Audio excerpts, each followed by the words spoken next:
Mequion, meus irmãos, recebam a paz do Senhor. Por gentileza, tome o seu assento. Eu vou introduzi-los à mensagem expositiva. Então, permaneça sentado, por gentileza, você vai acompanhar com a gente. Evangelho de Marcos, capítulo de número 8, por gentileza. Obrigado, pastora Mequion. Evangelho de São Marcos, capítulo 8, versículo 22. Eu quero ler com você e eu quero compartilhar algumas coisas que o Senhor tem colocado ao meu coração. Marcos capítulo 8, verso 22. Chegou a Betsaida e trouxeram um cego e rogaram-lhe que tocasse. Às vezes a gente espera que Deus vai fazer as coisas do nosso jeito. Eles estão trazendo um cego. A problemática aqui não é trazer o problema para Jesus. O problema não é eu vir na casa de Deus e trazer os meus problemas, as minhas dificuldades diante do altar de Deus. O problema é como eu determino como é que Deus tem que fazer. O problema não é trazer o cego. O problema é eu determinar como o cego tem que ser curado. Então eu quero que você pense comigo hoje algumas coisas que Deus ministrou ao meu coração. Eu olhei para esse texto e vi que acontece com a gente. A gente entra num ambiente como esse. A gente entra no ambiente de casa de Deus, trazendo as nossas dores, trazendo as nossas indagações, trazendo os nossos problemas diários.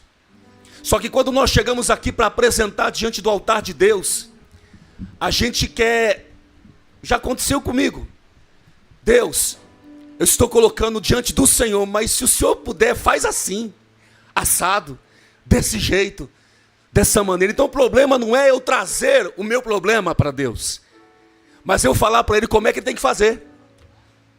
Aí Deus vai ensinar algumas coisas para nós hoje à noite, que vai abrir a nossa mente e o nosso coração para entender que Deus vai fazer do jeito dele.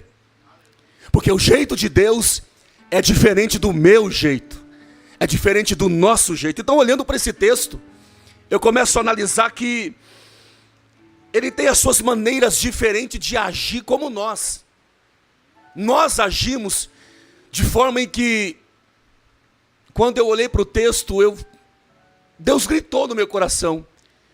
Que muitas das vezes eu chego no culto de oração na terça-feira, pastor Clemente, pastora Mequion, e eu coloco os meus problemas, as minhas dores, e falo para Deus, Deus, se o Senhor puder fazer assim, assim, assim.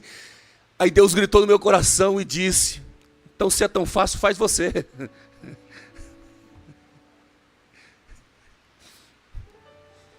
Aí Deus traz a gente sentar aqui hoje para dizer, eu vou lhe mostrar como é que eu faço as coisas do meu jeito.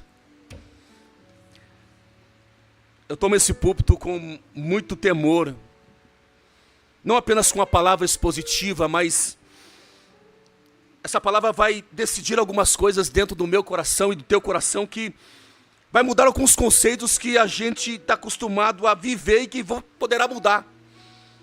Dentro dos 35 milagres que Jesus fez e que se manifestou no livro de Marcos, 18 deles estão registrados neste livro, as quais Mateus, Marcos e Lucas, eles são conhecidos como textos sinóticos.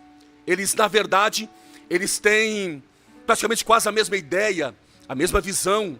Então eles vão usar alguns milagres de Jesus, algumas curas, alguns acontecimentos, que dentro da mesma perspectiva, dentro do mesmo olhar, dentro da maneira como eles enxergam a forma como Jesus está operando os seus milagres. Entretanto, Marcos terá uma definição importante dentro da sua área da escritura, da sua parte linguística, da sua parte de se manifestar ao olhar dele, que esse livro ele é praticamente destinado ao povo romano. Ele quer mostrar um Cristo a Roma, aos romanos, um Cristo não apenas milagreiro, mas o Cristo que muda e transforma vidas e pessoas. Não é apenas o Jesus que faz, mas também o Jesus que é. Não é apenas o Jesus que irá fazer, mas o Jesus também que irá voltar. Então ele traz essa visão apenas para o povo romano, dentro desses livros sinóticos. Ele está falando específico para o povo romano, mostrando esse Cristo, que não é apenas o Cristo que vai fazer, mas também revelando o Cristo que é o Deus verdadeiro, o único Deus que há. Eu olhei e vendo a história, olhando um pouco para dentro da história bíblica, eu encontrei que Marcos, ele não foi o discípulo direto de Cristo. A história vai contar que Marcos, ele não teve o privilégio de ser chamado dentro da comissão do Evangelho de Lucas, capítulo 6, versículo 11 e versículo 12, quando o Senhor vai descer do monte e vai escolher os seus 12 discípulos. Então, dentro disso, Marcos, ele não está naquele dia, por isso ele não é escolhido. Mas eu pesquisei dentro da história e percebi que os pais da igreja, eles vão dizer que o livro de Marcos são cartas relatadas de Pedro. Até porque Pedro, ele vai chamar em 1 Pedro, capítulo de número 5, versículo 13, ele vai chamar Marcos de filho. Não na questão de filho da sua genealogia, mas filho da fé. Então Pedro, ele vai relatar a história que Marcos está contando de forma de cartas. E esse Pedro, dentro do seu ministério, ele vai abraçar Marcos e vai chamar ele de filho. Escute isso aqui. Deus esta noite nos traz uma palavra para abrir a nossa mente para dizer: você e eu não precisamos falar para Jesus como é que deve ser feito. Como é que Deus tem que fazer? O importante é deixar Deus fazer. Deus não precisa de nossos conselhos. Somos nós que precisamos dos conselhos de Deus. Vale um amém aí? Atos capítulo 12, versículo 3 ao 5. Põe para mim, por gentileza. E vendo que isso agradara aos judeus, continuou, mandando prender também a Pedro, e eram os dias dos asmos. E havendo prendido, o encerrou na prisão, entregando-o a 4 quaternos de soldados, para que o guardassem, querendo apresentá-lo ao povo depois da Páscoa. Escute isso aqui. Por ele escrever principalmente para os romanos, é aqui que eu quero que você pare. O texto histórico está vinculado ao momento mais difícil que a igreja está vivendo, que os cristãos estão vivendo, que é uma perseguição. No ano 64 depois de Cristo, até o ano 70, o Império Romano, ele vai começar a julgar. E esse momento de perseguição e de trevas, que a igreja vai viver até o ano 70 depois de Cristo, o imperador Nero, a história conta que ele praticamente incendiou a cidade de Roma com fogo, e dos 12 distritos, dos 14 distritos, 10 ele colocou fogo.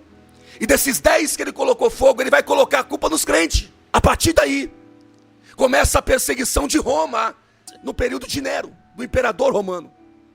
Só que a história vai dizer que o general Tito, ele vem e invade Jerusalém. Ele começa a levar Jerusalém a um cativeiro, a uma perseguição, a um sofrimento, a uma angústia. O que eu quero dizer para você é que quando Tito invade Jerusalém, ele pega as peças importantes do templo e leva para bem longe.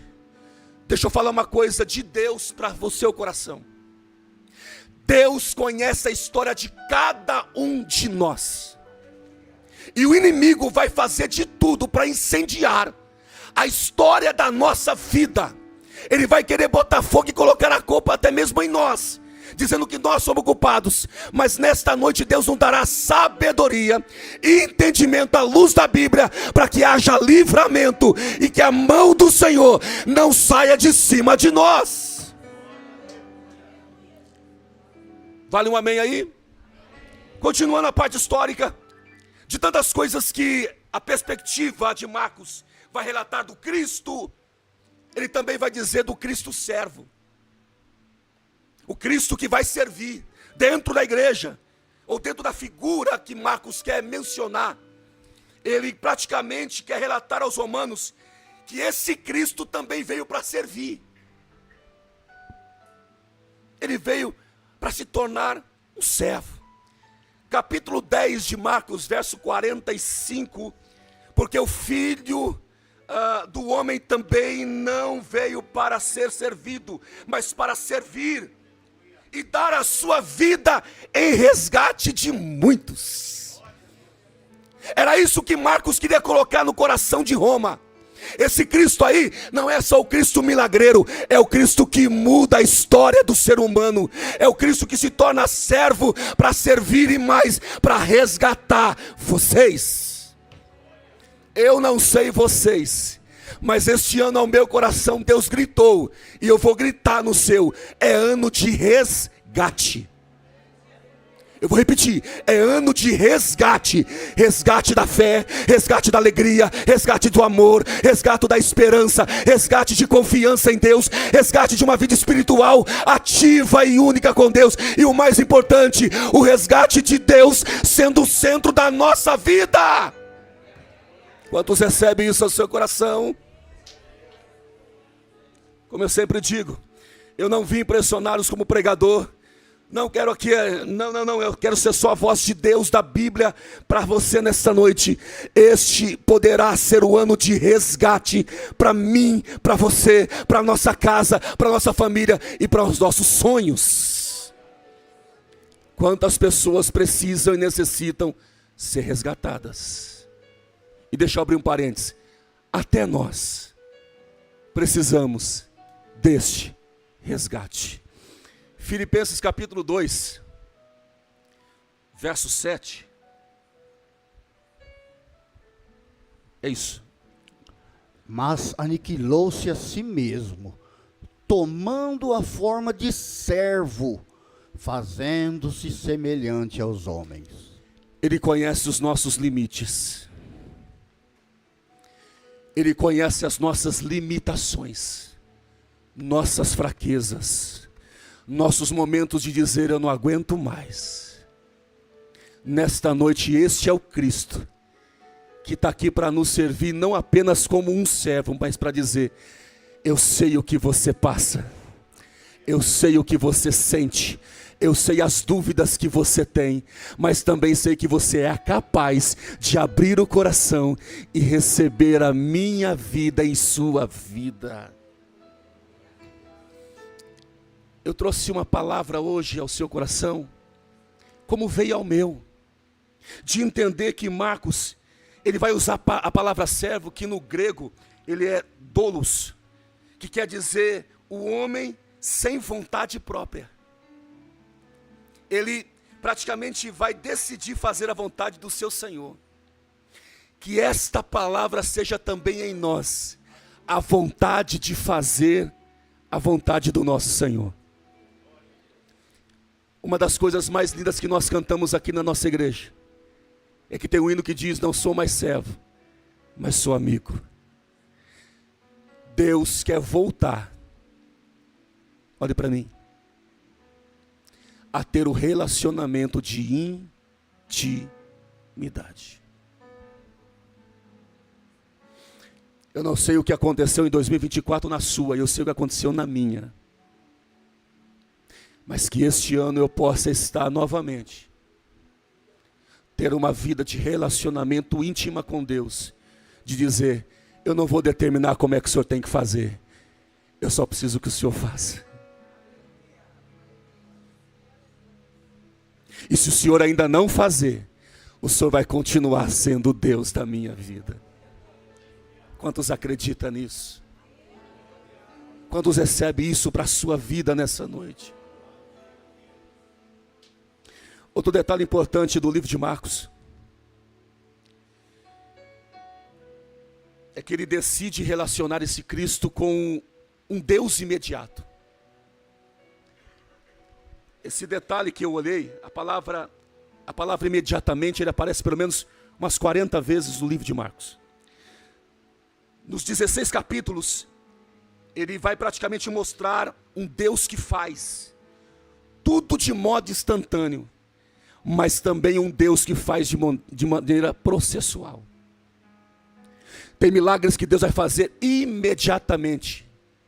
Essa palavra imediatamente está expressa neste livro pelo menos 40 vezes. Mas só que também a expressão do Deus que vai fazer um processo, ele é um processo assim, um longo tempo.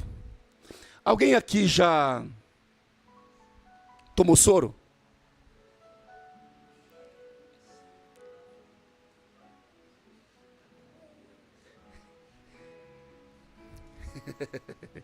Eu já tomei muito. Aí, o médico diz, você vai tomar um soro. Aí a gente chega na sala e vem a enfermeira com a bandeja. Aí a gente olha aquela bolsa e a gente fica raciocinando quanto tempo vai levar para aquilo chegar no final. A gente nem começou, nem aplicou. E a gente já olha como é que vai ser o final. Quanto tempo vai levar? Eu venho trazer uma palavra gritante no meu para o teu coração. Deus, em alguns momentos da sua vida, vai tratar a gente igual o período do soro. De gota em gota. A enfermeira vem, escute isso aqui, Júnior, eu tive que anotar isso aqui. Ela diz assim, olha, vai explicar algumas coisas, dá uma orientação, ó, isso aqui é um soro, aí ela vai colocar um medicamento no soro. Ela tem uma agulha, é grande, e ela aplica o medicamento no soro.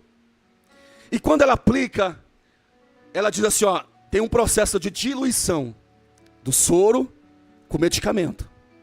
Aí ela diz assim, ó, só que eu vou diminuir a pressão aqui, porque se for muito rápido, sua veia pode queimar, as artérias podem queimar, porque o medicamento é muito forte.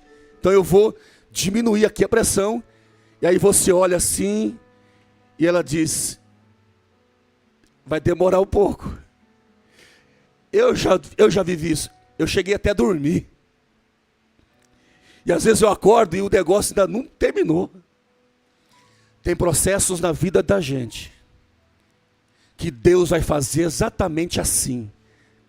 Ele vai te colocar um soro, vai colocar um medicamento no soro e vai dizer, isso aí não é para hidratar, isso aí é para te curar.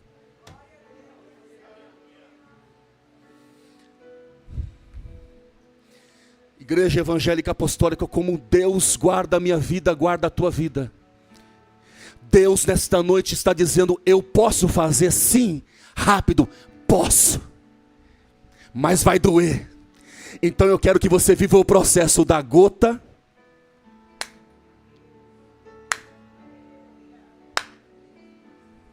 Vai demorar, mas não vai hidratar, vai te curar isso aqui.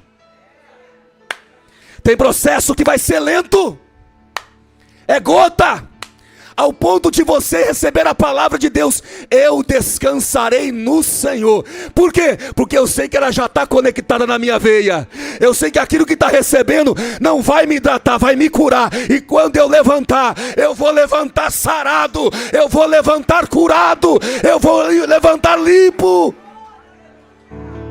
Quantos estão entendendo e pode glorificar a Deus? Só que, Júnior, já aconteceu com você? Comigo sim. O problema não é o início, o problema é o final. Sai todo mundo de perto, pastor Clemente. Aí lá vai, eu pego, tiro o negócio daquele e vou lá no médico. Ó, já acabou. Eu vou para a enfermeira e diz, ó, já acabou, ó, pode tirar. Aí ela olha e diz assim, acabou não. Tem um restinho aí. Aí sabe o que ela diz? Mas pode tirar, já diz assim, não, é esse restinho aí que fará toda a diferença. Não queira tirar o que o Espírito Santo colocou em você. Não queira tirar só porque você acha que está no raso. Porque esse raso fará toda a diferença quando diluir tudo na sua veia e você se levantar e a enfermeira te dizer: agora o senhor está pronto, agora o senhor está liberado, agora o senhor pode ir embora. E você pode ter certeza que aquele medicamento vai te dar um longo tempo para você resistir, continuar de pé.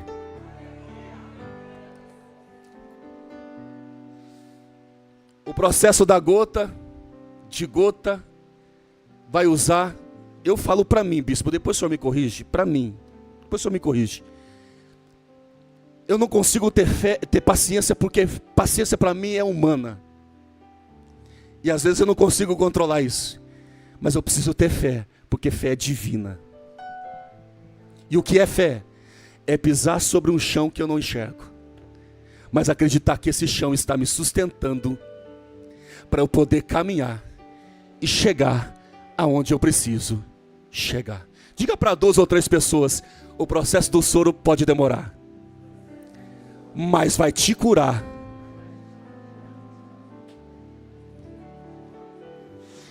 Quem decide o tempo não é o remédio. Quem decide o tempo não é o paciente. Quem decide o tempo é o médico. Você vai sentar, você vai esperar tudo isso aí entrar, e quando terminar mesmo de verdade, você está liberado. Quantos vocês estão entendendo? Estou tentando ser mais simples possível para você entender. Que nessa noite, processos imediatos. Mateus, Lucas, João, fala de Deus que seja curado, é curado. Levanta e anda, levanta e anda. Aqui não. Estão trazendo o cego. Põe para mim, fazendo um favor, 8:22. Lê o 23 para mim, pastor, por favor. O 23. Olha o que está acontecendo com esse homem, depois que trouxeram ele. Tomando o cego pela mão.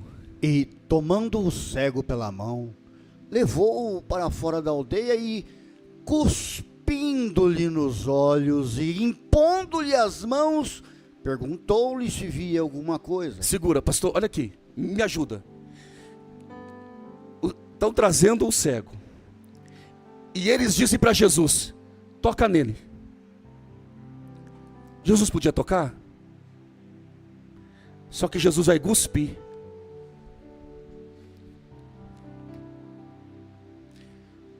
Você não acha meio estranho? Eu não quero entrar em detalhes, mas Deus nessa noite não vai fazer como o homem quer que seja feito. Tem coisas que Deus vai fazer na sua e na minha vida que não vai ser do jeito que eu apresento e quero que Ele faça. Ele vai fazer até de modo estranho, ao ponto de você olhar e dizer assim: mas é assim? Eu vou gritar no seu como Deus gritou no meu: Anderson, fica quieto, só recebe. Anderson, fica quieto, deixa só eu fazer. Não dá palpite. Eu sou o Senhor de todas as coisas. Você lembra do sonho de José? Lembra? Deixa eu só sair rapidinho. Já vou passar por isso, já vou terminar. Lembra do sonho de José? Eu fico imaginando, pastor Clemente, o Senhor colocando um soro aos 17 anos. E José, ele vai ser vendido. E eu escrevi isso aqui. Eu quero compartilhar com você que quando José está no calabouço, ele vai interpretar o sonho do padeiro e do copeiro. Aí ele diz: um morre e outro vive. Só que olha o que José diz: quando vocês estiverem lá, lembra de mim. Lembra de mim. Só que Deus é tão extraordinário que Deus não permite que eles lembrem de José, porque José está dentro de um processo, de um medicamento de gota a gota. O medicamento, o soro de governador já estava injetado nele, mas tinha um período de tempo de processo para que as coisas acontecessem na vida de José. Até que Deus permite o faraó ter um sonho. E quando ele tem um sonho, ele diz: tem alguém aqui que pode interpretar? Aí alguém diz: tem o José. Onde ele está? Está aqui embaixo. Traz ele. Olha o que a história de Gênesis vai contar. E eu achei extraordinária. Eu escrevi isso aqui porque eu achei lindo. Que quando vão buscar José, a chave que deram para ele, Júnior, ele devolve a chave e diz: eu não volto mais aqui. No canto da cela tinha uma roupa. Ele se veste. E a história do Gênesis diz que ele faz até a barba. Deixa eu te falar uma coisa de Deus. Quando você passar, eu passar pelo processo desse soro de medicamento que Deus colocou em nós, e quando terminar, recebe essa palavra: você não será apresentado diante da sua promessa abatido ou fragilizado. Tem roupa nova para você, tem aparência nova para você. Tem gente que chega abatido no hospital, mas quando recebe um medicamento forte, ele sai diferente, ele sai levantado, ele sai com o rosto melhor. Recebe esta palavra. Todo culto aqui tem um culto que o doutor Jesus vem e coloca medicamento. Você não vai sair do culto com a mesma aparência que você entrou. Recebe esta palavra como eu recebi. A nossa aparência vai mudar, vai mudar, vai mudar. Aí alguém diz: mas eu sou assim mesmo. Mas Deus não vai te querer assim mesmo. Deus vai nos mudar a cada dia. Deixa eu encerrar aqui. No capítulo 8, verso 22, Jesus tem 12 discípulos, que Jesus escolheu no Lucas capítulo 6, do 11 ao 12. E aí a história diz também que um dos três, são três que são discípulos de Jesus, que seria naturais de Betsaida. Ele praticamente é Pedro, André e Filipe. No livro de João capítulo 1, verso 44. João 1, 44, puxa por favor. Só para a gente não perder a linha de raciocínio, segura só um pouquinho. Quando Jesus separa os 12, havia 3 que são da terra, naturais, nascidos em Betsaida. E alguns historiadores vão dizer que João também é o quarto. Só que a Bíblia não vai dizer isso, explícito assim, claro. Então, o que a Bíblia não diz explícito, eu não vou dar voz a isso. Mas eu vou pela Bíblia, que diz que Filipe era de Betsaida, cidade de André e de Filipe. Escute isso aqui. E de Pedro. Esses historiadores, pastor Clemente, eles vão dizer para nós que eles eram sócios. João e Pedro eram sócios de comércio. Então por isso que tem uma certa ligação com a cidade de Betsaida, porque Betsaida era considerada a terra do peixe, peixaria, tinha um comércio de peixe. Então por isso que vão alinhar João a Betsaida. Mas como a Bíblia não diz muita coisa sobre isso, a gente fica com a parte mais comercial de sociedade de João com Pedro. Então a história dizendo isso, ele vai mostrar para nós que aquela cidade, no versículo 22, Jesus já havia ido muitas vezes ali, fazer alguns e grandes milagres. Eu observei esse texto do capítulo 8, versículo 23, que quando Jesus vai, e eles estão trazendo esse homem, e Jesus, ao invés de tocar como eles queriam, toca só nele, Jesus vai cuspir. Só que aí, pastor Clemente, corre aqui por favor, corre aqui, com o microfone, corre, com o microfone mesmo, corre. Só que Jesus faz isso aqui com ele, ô Júnior, aqui, ó. Vou cuspir não, vou ficar tranquilo. Escuta isso aqui. Jesus não tocou nele, Jesus segurou na mão dele e não soltou. Espera aí, tem muita gente que só quer viver toque, só que Jesus quer viver relacionamento.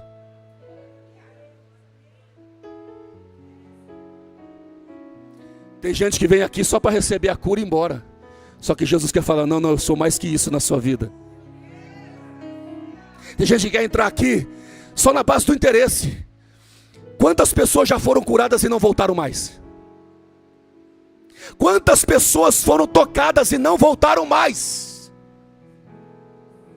Quantas pessoas foram tocadas por milagres e outras pessoas que nem levantaram da cadeira de roda, mas continua firme com Jesus? Permita, irmã Imara, com todo respeito, quantas orações fizeram para a irmã ser curada e ela não foi, mas olha a fidelidade dela com Deus. Sabe o que é isso? Cura é mais importante, não é mais importante do que isso aqui.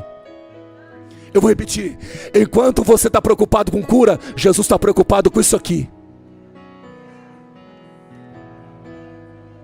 Jesus está mostrando para Betsaida, enquanto vocês querem que eu só toque, eu estou segurando na mão dele para dizer, eu vim fazer mais do que você pede, mais do que você precisa, eu quero fazer mais, eu quero fazer mais.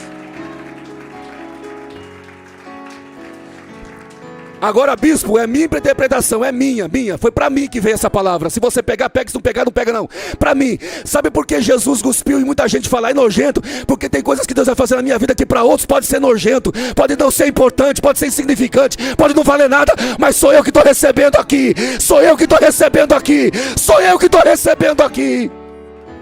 Se para outros não é importante, para mim é, porque Jesus não só tocou em mim, Jesus pegou na minha mão e disse, vem comigo para fora. Ele está tirando o homem da cidade, da aldeia. Me ajuda a pregar aqui, vamos pregar nós dois. Aqui, olha aqui, escuta isso aqui. Dá um sorriso, irmão, fica com essa cara não. Aqui, eu tinha uma avó. A sua avó já fez isso. Queria comer banana, só que a banana estava verde. O que a avó fazia? Pegava jornal, embrulhava.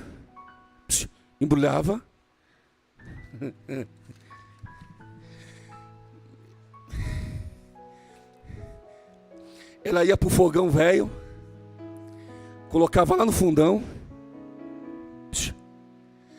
e deixava lá alguns dias. Mas eu queria comer a banana naquela hora.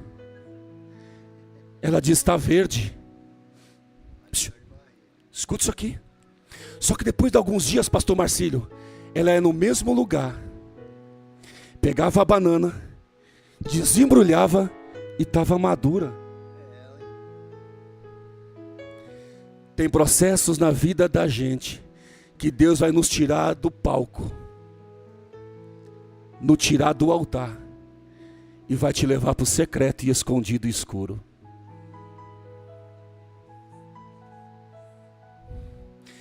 A bênção não está madura, está verde. O sonho ainda não está maduro, está verde. Então Deus vai te levar por um período lá no secreto, aonde ninguém te aplaude, aonde ninguém pega na sua mão, aonde ninguém te abraça. Mas quando chegar o tempo de Deus, você será desembrulhado.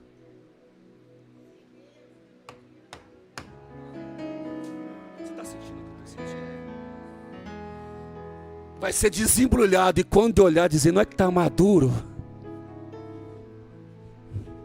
Não é que está maduro?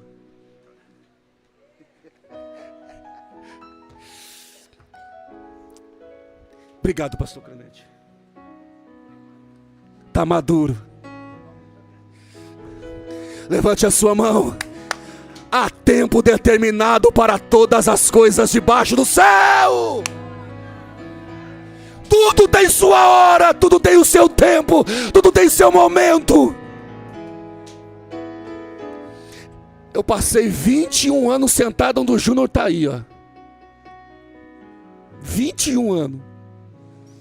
E eu não entendia o tempo. Mas quando chegou o tempo, Deus disse, agora está maduro. Você estava verde. Está maduro. Porque tinha aqui um soro que o medicamento precisava entrar dentro da veia para dizer, eu não vou te hidratar, eu vou te curar. Às vezes você fica sentado aí anos e anos e não vê nada. Recebe essa palavra pelo Espírito. Você está no soro do medicamento. É gota. É gota.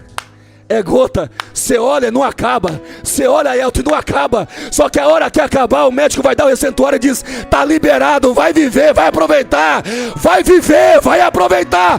Só quem acredita, dá um grito para o céu te ouvir.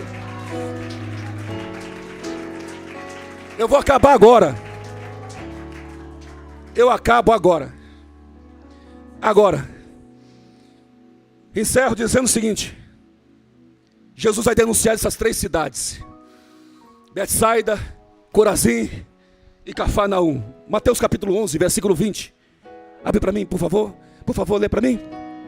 Então começou ele a lançar em rosto as cidades onde se operou a maior parte dos seus prodígios, o não se haverem arrependido, dizendo: ai de ti, Corazim! Meu Deus! Ai de ti, Betsaida! Porque se em Tiro e em Sidom fossem feitos os prodígios que em vós se fizeram, há muito que se teriam arrependido com um pano de saco grosseiro e com cinza. 22.